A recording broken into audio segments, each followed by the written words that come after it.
Primrose is in training.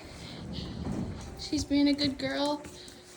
We put her in the alleyway to separate with her mom, and then she's already weaned, so she's not gonna drink on Miss Poppy over there.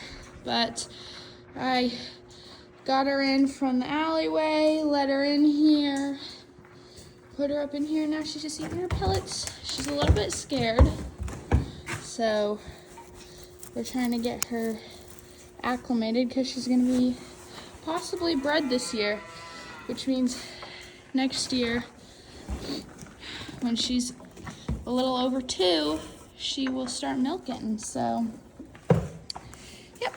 Hi, baby.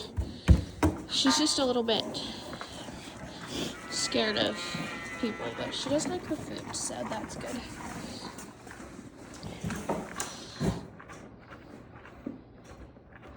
Good girl, Prim.